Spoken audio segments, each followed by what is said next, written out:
Daily is daily Vikings entertainment. We just want the Vikings to win a Super Bowl before we die. I will ride with this group. Seriously, man. Please. And away we go. Woo! And welcome into Purple Access. Judd Zulgad out at the Vikings, as you can see if you're watching this over my shoulder, because we got joint practices against the Patriots today. And Chip Scoggins, the early bird, gets the worm, man. Joint practices. We got full disclosure, it starts at noon instead of 2:30, and so if I recorded from home, I wouldn't make it out in time, and so I'm just sort of trying to get out here. But anyway, plenty to talk to. We're going to start with actually the wide receiver position. But before we do that, first of all, a plug here and also a thank you. So this week we started our annual now Courage Kenny Rehabilitation Institute Power of Sports auction, and our goal is to raise $20,000. And of course, Courage Kenny does great work, helps children and adults with life-altering injuries and disabilities. Right now, thank you very much, we are at $16,755. The auction is ongoing. SKORNorth.com/bid. And Chip, I want to tell the people and you about this one, okay? Mm-hmm. Dinner with the Purple Daily crew. That is Mackie, Judd, and Declan. And so that's fun. We've done that twice. But let me tell you now, and here's why I think this bid needs to go up. Forget us. You get a Justin Jefferson signed jersey and a Harrison Smith signed football. So we are talking two guys. We're talking two guys who are going to be in Canton. We're talking two guys who are going to be in Canton. And so, yeah, it's not only the opportunity to talk football with us. You could pick our brains. Heck, you give us your hot takes, but also pick up a signed jersey, which can be framed from Justin Jefferson and a Harrison Smith signed football. So, again, SKORNorth.com/bid. Awesome. That's going to bring in big money. I expect you to get on there right now and bid. That is going to bring in big money. I'm telling you right now. Starts being good for you guys. Bucks. Let's go. Buku bucks. Let's go. Let's spend the money. Let's go, folks. I love it. Great cause. Great cause. Absolutely. All right. So let's start with I think we've started, and not surprisingly, most of our shows, if not all of our shows in the last few months, with J.J. McCarthy talking. We'll certainly get to him, Chipper. But I want to talk to you about the wide receiver position. Okay. So Saturday, returning a punt, which was expected to be his job, Rondale Moore suffers what we now know to be, which is a shame, a season-ending left knee injury. He's done. So the Vikings put him on IR yesterday. They release linebacker Brian Asamoah, which we'll talk about because that's another member of the 2022 draft class done. And they also put a backup offensive lineman, or they actually reach an injury settlement. So what we're looking at right now, 12 receivers in camp, 86 players, which is 4 below the limit on the 90-man roster. You can be at 90 until August 26th when final cuts are made. Justin Jefferson still is not practicing. There is no concern there that I can tell. I think they mothballed him. I don't think he's hurt. I do too. Now. I think they put him in mothballs, and I don't blame him one bit. Yeah. Jordan Addison's had a very good camp, but he is going to be suspended for the first 3 games. So as you go down this list, what is your current thoughts and or concern about the wide receiver spot, which has a lot of names, but I don't know a ton of quality? And also, it would appear to me right now, with the guys that we're seeing practice, that the Vikings do not have a punt returner. Yeah. Just Saturday was a reminder that football can be cruel sometimes. You know, it can be just an absolute cruel game. I mean, Rondale Moore injures his knee last year in training camp, works like crazy to rehab and get back. In first preseason game, he suffers a knee injury that's going to end another season. I mean, it's just cruel. Sometimes you feel bad for him. I don't know. I mean, we've talked throughout training camp and really offseason, like what his role would be on the offense, but I think we knew what his role was going to be on special teams. He was going to be their punt returner, right? Because he's just so conducive for that. So I'm torn because I think Jefferson's fine. I think he could probably practice now just based on the way he moves around. I don't think there's any concern there. But they are getting thin in terms of experienced guys. When you talk about Addison's going to be out and for 3 games, can they get by those 3 games without adding another wide receiver? I don't know. I feel like they're going to have to add to that room, Judd. But again, are you going to wait for cuts and try to get a veteran to come in here that you can, give a small part of the playbook in a short amount of time and sort of just use as a emergency depth? Or is a guy like Lucky Jackson going to have to take on a more prominent role? What do you have more confidence in at this point? Well, here's the issue: is I think Jackson has the roster made. Like he's had a good camp. I also think, although he's far from a finished product, and I don't know how much he'll play, he will return kicks and play on special teams. The 3rd-round pick, Ty Felton, makes the roster. But let me go through. So let's just say opening night, September 8th against the Bears is Jefferson 1 right now, Naylor 2. I mean, Jackson would probably be 3 in that, yeah. And Ty Felton, yeah. And so let's just say Ty Felton has a spot. Who knows how much he would actually play locked up. And also, I've been saying I think Tim Jones, the veteran they signed from Jacksonville, who caught a beautiful pass from Hex Brosmer a couple days ago in camp, because he's a special teams guy and a blocker, and a lot of wide receivers aren't great blockers. That leaves Dante Fleming, Jashawn Jones, Robert Lewis, who I don't think has practiced in camp yet, and Thayer Thomas. So it's a lot of names, but I think you have to add a player. I really do at this point. I think you have to add unless KO is going to say, you know what? These first 3 games, we're going to make do. We're going to throw a lot to tight ends. We're going to throw a lot to our running backs. We're going to just try to get by and wait till Addison gets back. I could see that, Judd, if you say, okay, Hawkinson's healthy, so you feel like you can throw the ball a lot to him. I think they're going to, and not just because of if Addison's out, but I think it's could be a weapon for him to throw the ball to their running backs. But we've seen that a lot in camp, particularly with Jordan Mason. So, but you just have a bunch of names there that you don't know what you're going to get. Yep. And even if you're saying that Lucky is your 3rd in that scenario,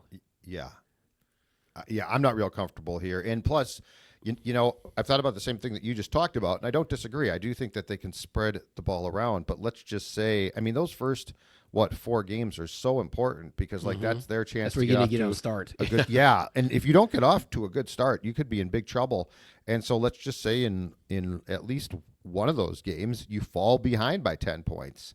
Yeah. Now you got to pass downfield, and I know that Justin is a huge threat, but the more I look at this, I just think that your hand is being forced. I don't trust the names I read beyond Jefferson. I mean, I'm shaky, and it's going to have to be the case. I'm shaky on Naylor being the 2. I think he's a true 3. So yeah, I mean, as they should be doing with every position. But when are the first wave of cuts? Are they next week? No, they cut down to 53 on August 26th. So now it's just all a big. It's all one thing. Yeah, it's not the round of cuts. Remember when they used to do 3 rounds of cuts? It was like 5 guys and then whatever, then a big one. Yes.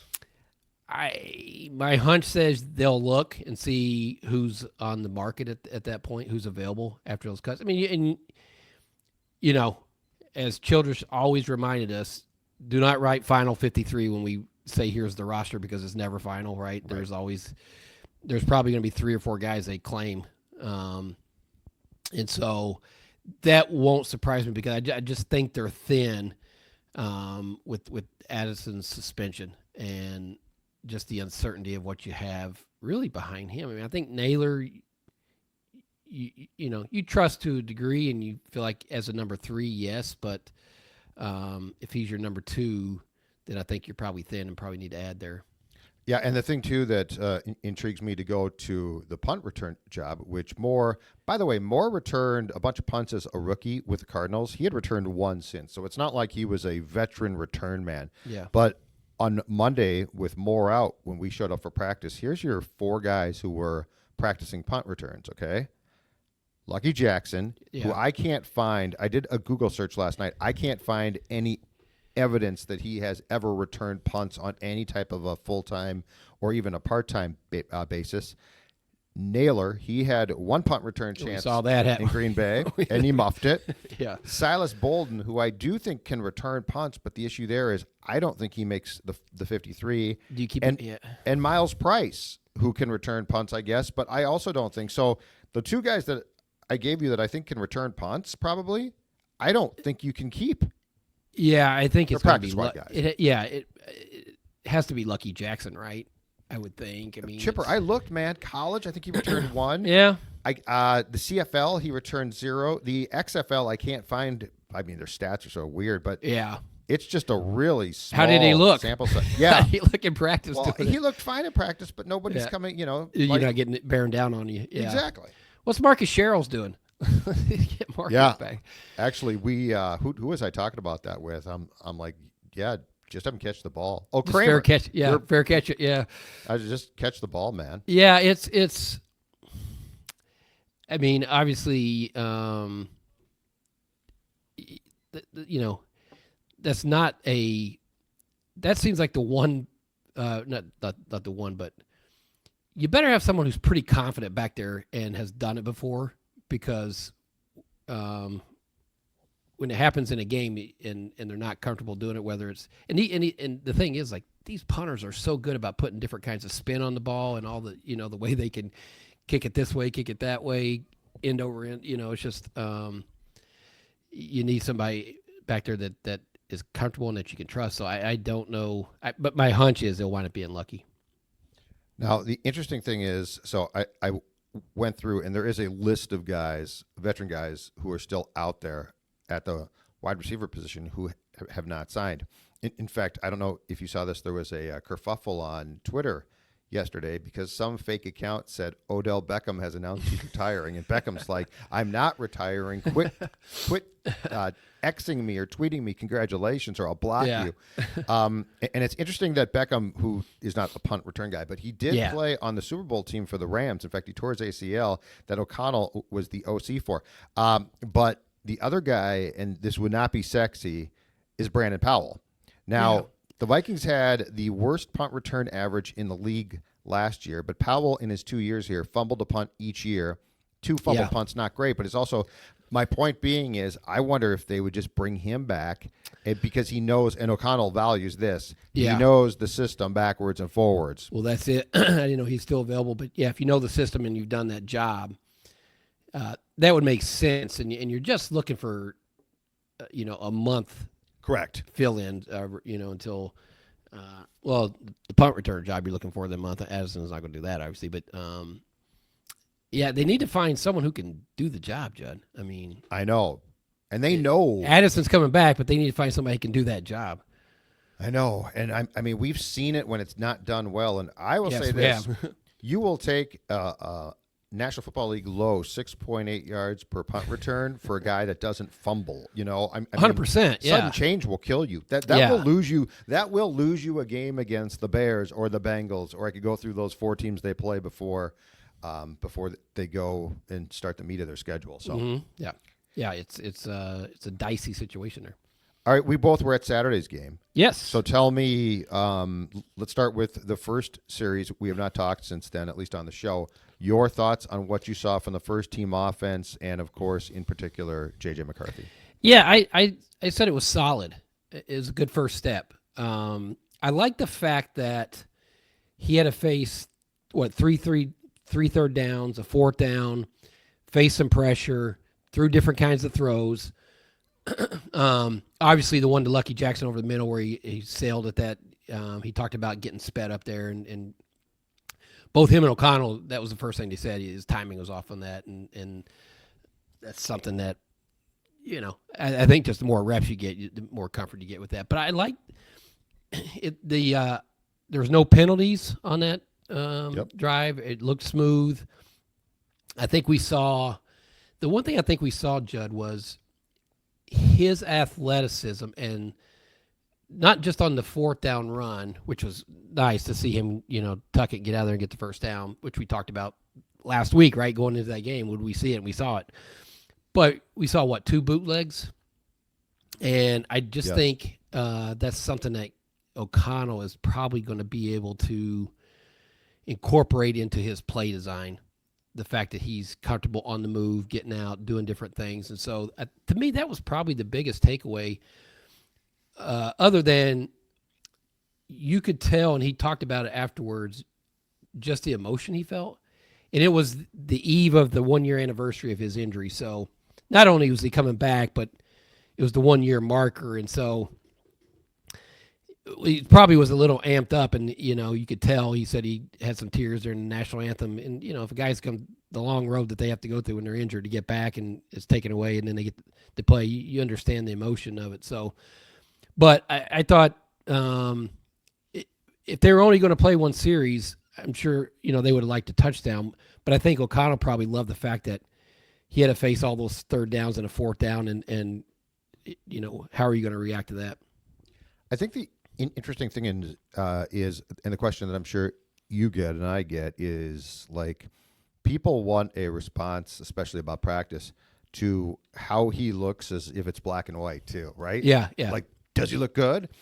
And it's a process. Mm-hmm. So I can't, and I do think that the joint practices against the Patriots will be another important step here on Wednesday and Thursday. But, it's a process here. Like, you cannot pass judgment. I agree. I think that what we saw against the Texans on Saturday was a really good step. And I think it was some important situational football. I think it's also important because it sort of hammers home what we are going to see. For instance, he might have had a torn meniscus, but he's going to use his legs. He's going to run. He has to. He absolutely has to. So to me, it's an evolution of a quarterback who missed a year, who's trying to get some things back, who's trying to still learn. So this, like, black and white, how does he look? How is he going to look against the Bears is a actual far more gray area fluid question than that. Yeah, and the second and the other thing, we talked about his chemistry that he has with Addison all throughout offseason and training camp, and you saw that show up in first 3 passes he completes to him. But the second one, the 18-yarder, I mean, that one was, he was kind of backpedaling, right, and the I can't remember the offensive lineman on his left side. Was it Jackson that had given up some pressure? And it was right at his feet. Got pulled. So he might have released the ball before he was ready to release the ball, right? But that's that throw, that type of throw, that kind of layered throw that he's talked about with the touch and everything. He put it out there where Addison had to dive for it. And, like, that was a learning. That was a situation where you've talked about it in practice, you've been working on it in practice, and let's see it in a game. And so, like, just moments like that are important. And that's a great throw. That's to be able a to make great those throw, yeah. Because, as you said, Jackson actually, I think he not only got hit, I think he tripped on Ryan Kelly's foot, yeah. And so he's coming back. So he's, like, falling back towards McCarthy. And the Texans' rusher also came in and fell. And McCarthy just sort of scooted and threw. And what I liked about, there's 2 things I liked about that throw. 1, it had nothing to do with arm strength, which, because that's not a question here. 2, it might have been incomplete, but no one was picking that pass off. And that's what I think, as a coach, you absolutely love. It's like, as Chili always said, live to fight another down. And that was a live to fight another down play. It was a nice play ultimately, but if that thing had hit the turf, it was still just going to hit the turf. It wasn't going to go the other way for a pick six. That's it, yeah. Only one person was catching that, and that was Addison. And he made a hell of a catch on it. And so you're right. It's like, how did he look? Some good, some not so good. I mean, that's how it's going to be, and that's how it's going to be in the regular season. But I think he's going to continually get better. It's great that he knew the one thing. He's like, God, I just got so sped up on that one to Lucky Jacks. If I just waited, a hair longer, that would have been a different outcome. So I'm sure, like, once it happens in real time, he knows exactly what happens, right? Or O'Connell spots it. So, but I thought it was, a good start, but more than anything, it's just like, I like the fact that there weren't penalties and, like, motion penalties. It was clean. The line of scrimmage, the huddle and the line of scrimmage is, for a kid who's 22, it's pretty flawless. And I keep saying this, we're going to take it for granted because it's like, well, of course it's supposed to be that way, but we've all seen it when it's not. Mm-hmm. And so I am impressed that a kid can step in. And I think that's where the talk about him being a leader shows itself. Yeah. Like they get to the play, they get to where they need to go, and it's not herky jerky or, like you said, filled with penalties. So I think that's an incredibly important thing, and I know it has nothing to do with talent per se, like passing per se, but it has everything to do with that is a huge step to get into the play. Yeah, and you know, he was first to say is like neither side was game planning. Like they weren't game planning. It's as vanilla as you're going to see. I think the next 2 days, Wednesday and Thursday, with the joint practices with the Patriots, I think that's going to be highly intense and highly competitive because not many starters played, or played very much. Obviously, on offense they did, but a lot of guys sat out practice Monday, correct? Yes. To try to prepare for these next 2 days, and in some ways, I think O'Connell treats this more importantly than the preseason games because this is where your starters are going to get a lot of reps against in different situations and not just, okay, here's a series, go out and, knock some rust off or whatever they try to accomplish there in the preseason game. So I have a feeling that these joint practices, not like all out brawls type thing, because I don't think either coach is going to allow that, but just highly competitive. I just get the sense this is these next 2 days are going to be really, really important. It's going to be a lot of good film for McCarthy to go back to and O'Connell. And I also think that, to your point, I think what this is because when you practice against your defense or your team, it's still your team, right? Mm-hmm. I think what this does is it presents sort of a controlled practice environment, but it's a real opponent. Yeah. Which is why I think I would say this. As valuable as it probably was to play a series last Saturday, because he's going to get so many reps over the next 2 days, I think this is the most valuable 2 days of training camp for J.J. McCarthy. Well, yes, because they didn't work in the red zone against a different team, and I'm guessing there's a red zone period here for both of them. Oh, yeah. There's probably a third down period. Now, he faced a lot of third downs there in the game, but when I met with KO before a couple weeks ago, talk about this, he and Vrabel sat down because he says in February you start talking to coaches about who you want to do joint practices with. Excuse me, I got a frog in my throat today. And he talked to Vrabel and they agreed they want to do it together. And so they sat down over Zoom with their administrative assistant, whoever it is, 2 days over Zoom and mapped out how they wanted these 2 days to go. I mean, down to the period, down to situational, down to, okay, how many reps do you want the starters to get? How many reps in this drill? How many reps do you want the backups? How many reps do you want the threes to get in this drill? I mean, like he said, it took 2 days over Zoom that they just really hashed out this entire 2 days. And so they're going to get a lot of good work, and they know exactly what they want to get accomplished out of this. And it's, I'm guessing it's going to be wide-ranging, right? Particularly because we know how much he wants to get JJ ready. So I'm guessing he's going to see a wide range of different scenarios in these next 2 days. So yeah, so it's they know exactly what they want to get out of it. Did O'Connell say if they came close to having a second joint practice? I seem to recall in the early spring, yeah, like that they were going to have, like they were trying to bring two teams here, yeah, and it ended up being one. He didn't say. It just said.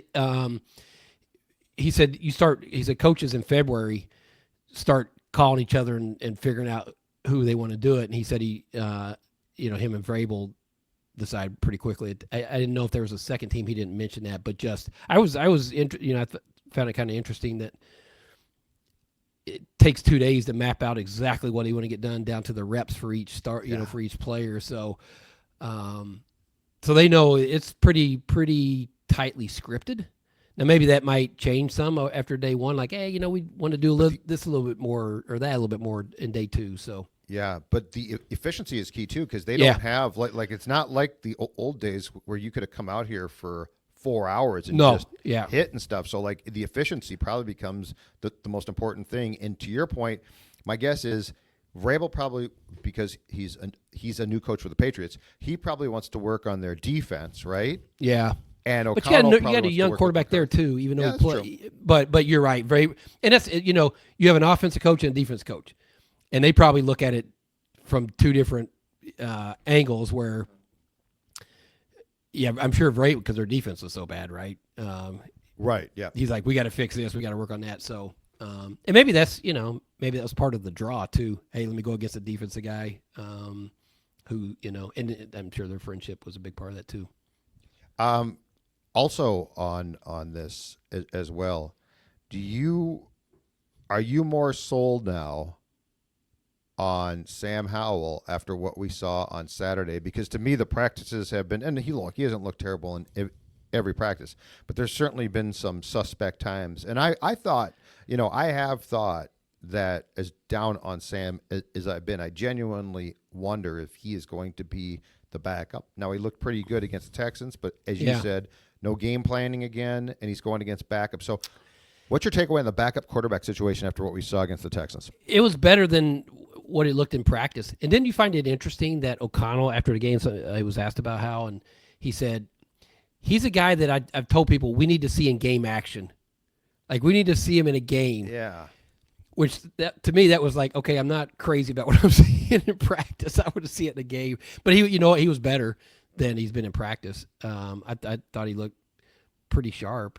So I don't know, Judd. I don't know.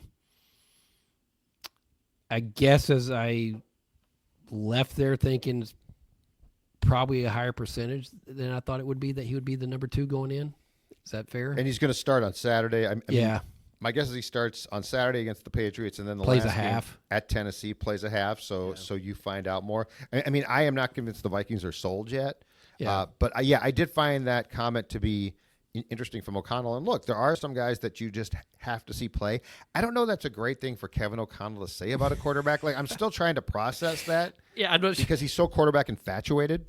I know. I mean, it jumped out to me as like, I've told people that this is a guy we need to see in a game. Like, what does that mean? Let me get the what do you call those, air bubbles or air quotes? Yeah. What does O'Connell think? But yeah, I mean, but he looked good. I mean, I thought he was was sharp in his outing. So, but yeah, I mean, it was obviously defensively, Gabe Murphy kind of was the story.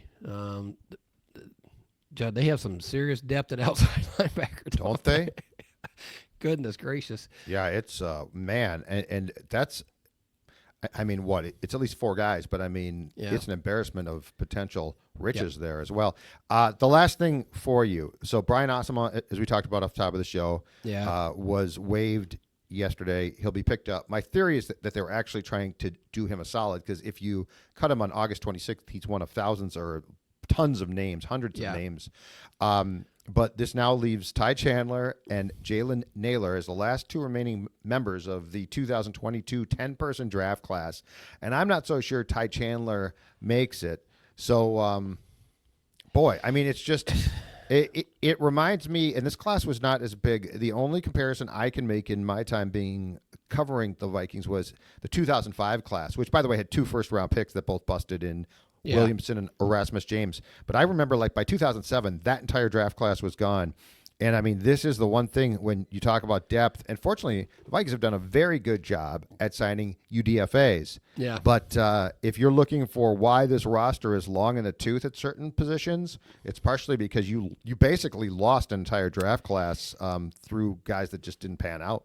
Yeah, I would say thank goodness Kwesi's been good in free agency because when you miss on a draft class, it eventually catches up to you, right? I mean, your depth. Oh yeah. You don't want to continue to have an old roster because you're having to cover up for draft misses. And more expensive then. More expensive.